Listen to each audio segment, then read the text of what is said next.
no solo elegí bien, sino que me politicé a través de la historia que estudiaba, no yendo a ningún partido político para que me indicara la gestión que tenía que hacer, ¿no?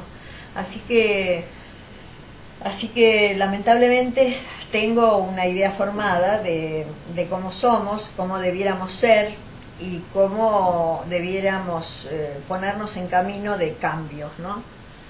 Y si no nos calificamos los profesores, los que damos por sentado lo que hay que saber y enseñamos lo que pensamos que debemos enseñar, bueno, ¿cómo se hace? ¿En quién delegamos la guía?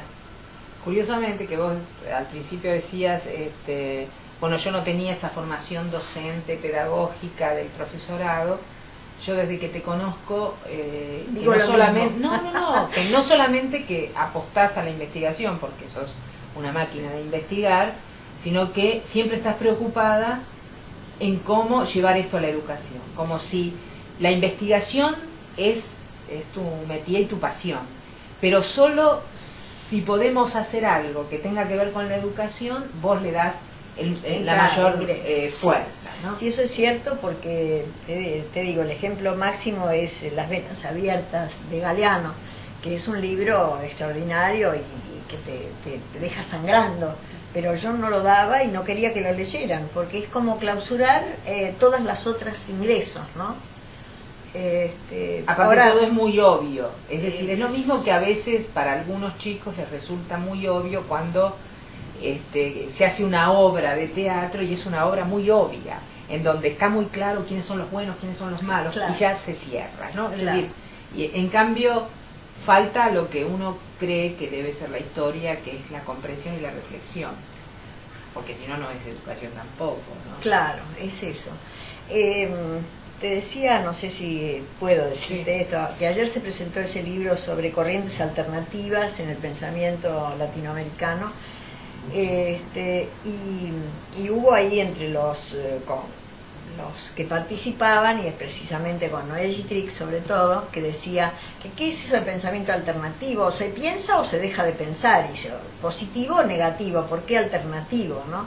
Y realmente lo decía de una manera tan rica, ¿no? Y tan didáctica y expresiva, que casi tenía razón. Pero yo después leí Los fundamentos de Roig, que es el director con Biagini de esta colección, y Roig explica por qué alternativo, porque lo otro es imposición, de decir esto es de tal manera, debe ser de tal manera y no debe ser de tal otra, que es el positivo y el negativo. Y el alternativo es ver por qué lo que se niega puede no ser accesible al que lo necesita, y así, ¿no? Es poner en duda una sociedad que está sentada sobre parámetros aparentemente igualitarios, que después en la realidad se muestra mezquina, diferenciadora, no quiero decir racista, pero sí es racista, ¿no? Entonces, percibir eso te agranda el corazón y los sentidos, y lo ves como una discriminación que lastima al otro. Y después no se puede hablar de identidad, porque es el vocablo que más usamos y el más gastado de todos, y nadie se sienta a pensar identidad de qué. Y bueno, identidad de respeto, de verlo como persona, eso es, de verlo como igual posible, esto es la identidad.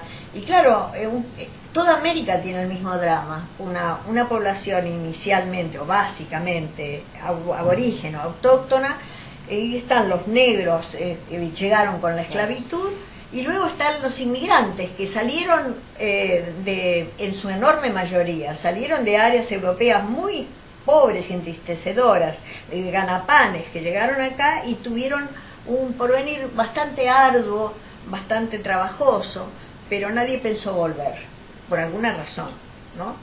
Si a quien le fue bien, volvió de regreso en fiesta de bodas de plata o lo que sea, pero en realidad nuestros padres, digo por mí, vos quizás no, pero la enorme mayoría llegó de áreas agrarias en donde no se sacaba ni para el pan cotidiano, y venían con expectativas, y las expectativas con mucho trabajo llegaron a ser.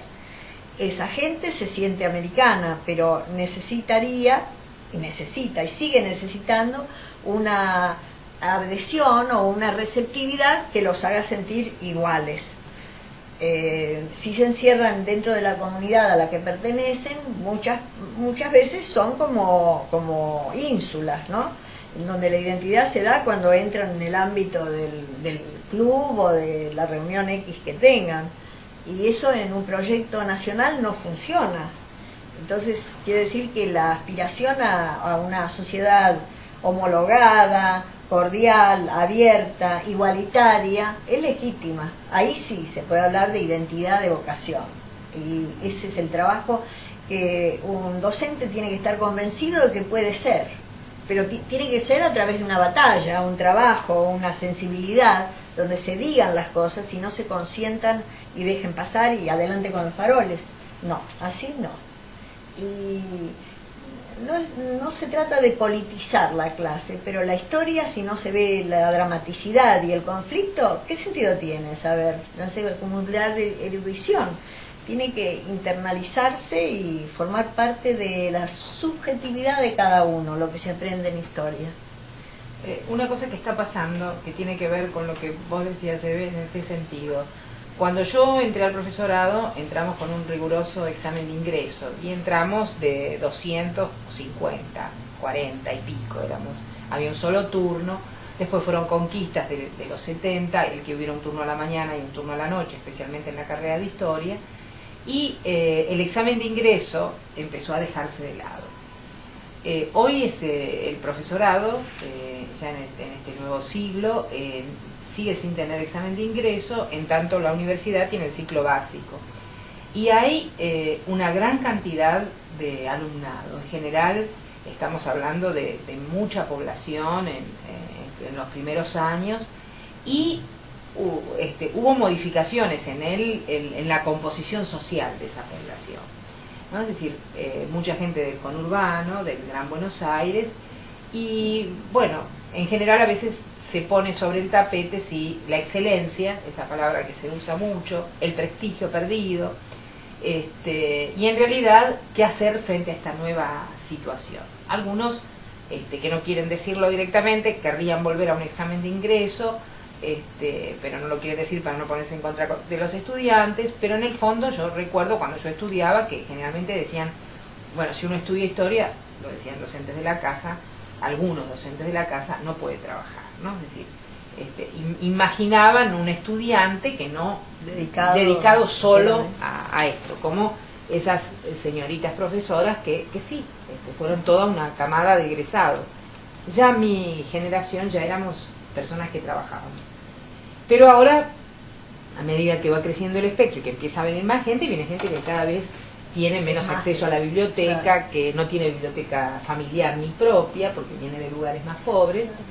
Y hay, a medida que vamos haciendo este trabajo, nos vamos notando que cuando por ahí hay profesoras que vuelven al profesorado, no lo reconocen como su casa, ¿no? Sí, esto está muy cambiado. Y claro, está cambiado por la gente, no está cambiado solo por el edificio. Sí, claro. El tema de cómo elegir la vocación docente es un tema que nos preocupa mucho, por si se elige por descarte o si se elige porque realmente uno está convencido. Ese es el gran debate de hoy del profesorado. Claro, claro, es casi otro debate, ¿no? Porque ¿para qué enseñar historia? En última instancia, si uno va a lo utilitario y no a lo cultural profundo, en la historia se puede prescindir de la historia. Es un barniz de algunas fechas y punto. Entonces hay que pelear por la no la reinstalación, la vuelta al respeto al estudio de la historia, ¿no? Pero al mismo tiempo también eso demanda calidad del profesor, convencimiento del profesor de que esto es necesario, ¿no?